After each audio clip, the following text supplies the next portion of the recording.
Bonsoir à toutes et à tous. Dans l'actualité, le port du masque ne sera bientôt plus obligatoire en intérieur. Annonce faite en fin de semaine dernière par Olivier Véran, le ministre de la Santé, seulement pour les lieux concernés par le pass vaccinal. Une mesure qui devrait entrer en vigueur à partir du 28 février prochain.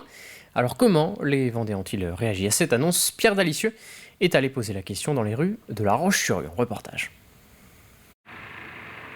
Comme un vent de liberté dans les rues de La Roche-sur-Yon ce samedi matin, la pandémie est toujours là, mais les derniers chiffres plutôt bons donnent le droit de rêver un peu à un monde sans masque, notamment chez ses collégiens. Ça commence à être bien de l'enlever, quoi. Ouais. C'est une bonne nouvelle, quoi. On est content de plus l'avoir, quoi. Avec le soleil, les gens retrouvent le sourire. Il faut dire que depuis 2 ans, les mauvaises nouvelles s'enchaînent. Alors pour 2022, tout le monde a envie d'être optimiste. Ça va en s'améliorant, c'est sûr. On sent que les gens sont plus détendus. Puis c'est une bonne nouvelle pour tout le monde, surtout pour les enfants qui supportaient plus les masques en fait. Et puis les beaux jours arrivent, donc ça va avec. Puis les élections approchent, donc je pense que le gouvernement va lâcher aussi. Pour cette professeure d'espagnol, mais aussi maman, la fin du masque pour le moment dans la cour d'école est une très bonne nouvelle. En tant que professeur de langue, c'est une bonne nouvelle parce qu'on avait besoin de pas que les élèves puissent voir la bouche, ce qu'on fait, etc. Pour les petits, c'est important aussi parce que là, les filles, elles vont rentrer à l'école bientôt et elles ont besoin du contact. On a besoin de voir les autres, de voir les expressions pour communiquer. Donc ça, c'est important. Certains commerçants retrouvent le sourire aussi, comme dans cette épicerie fine du centre-ville. Depuis une semaine, les gens sont de plus en plus contents. Est-ce que c'est les effets comme quoi il y a quelques restrictions qui vont partir? Et c'est vrai qu'on les sent un petit peu plus joyeux, un petit peu plus, ils sortent un petit peu plus. Alors moi j'ai vu ça depuis une semaine. Alors, est-ce que c'est le fait que c'est les annonces du gouvernement qui fait ça? Je sais pas.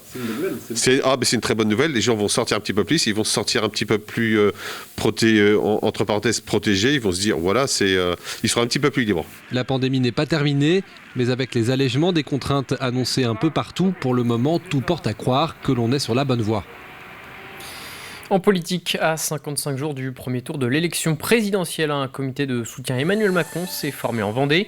Une réunion était organisée vendredi soir au Grand CAF à La Roche-sur-Yon pour soutenir le président de la République, qui ne s'est pas encore officiellement déclaré candidat à sa propre succession. Et parmi les personnalités présentes, Luc Boire, le maire de La Roche-sur-Yon, ou encore les députés vendéens Stéphane Buchou, Martine Le Guy-Ballois, Patrick Loiseau et Pierre Henriet. Ce comité de soutien, il est composé avant tout d'élus locaux, pour l'instant, au début, de maires, d'adjoints, de conseillers municipaux, pour démontrer l'ancrage territorial de la majorité présidentielle.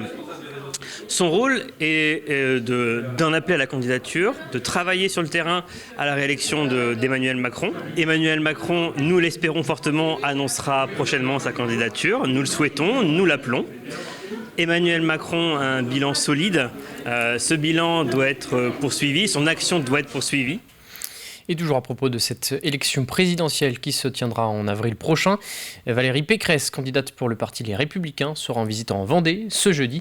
Au programme notamment une réunion publique à la longère du Beaupuy à Muron, le captif. Et pour refermer cette page politique, les inscriptions sur les listes électorales sont possibles jusqu'au 4 mars avec le formulaire papier, jusqu'au 2 mars si vous utilisez le service d'inscription sur Internet.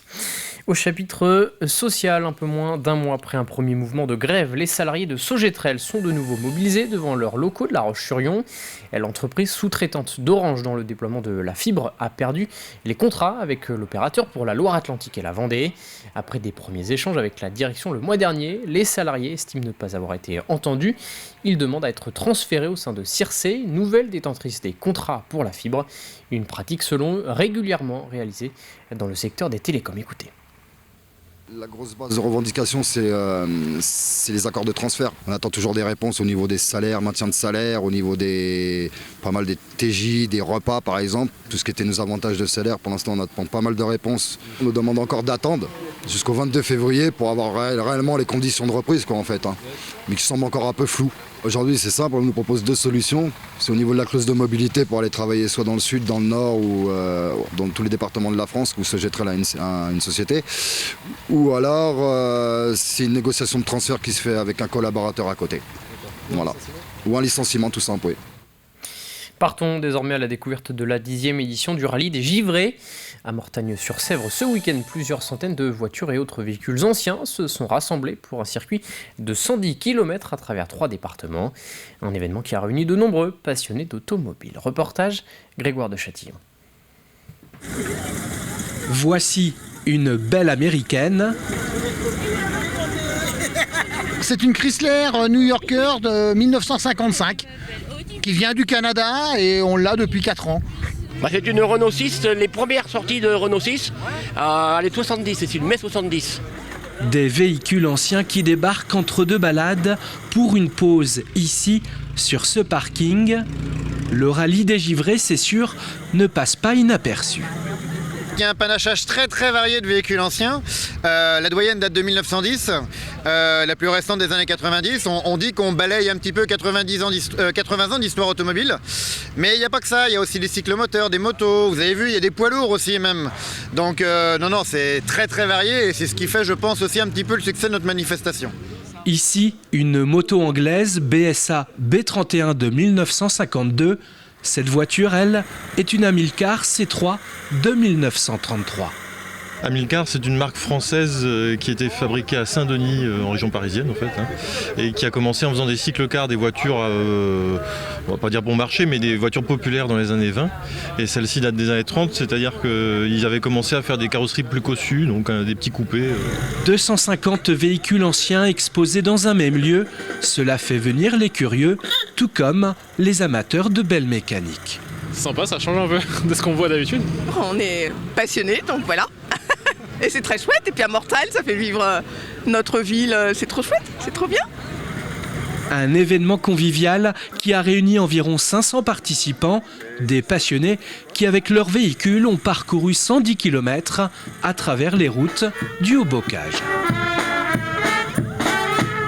Terminons ce journal avec un mot de voile, J-1000 avant le départ du Vendée Globe 2024, une date symbolique mais importante puisque les inscriptions pour cette 10e édition s'ouvrent aujourd'hui.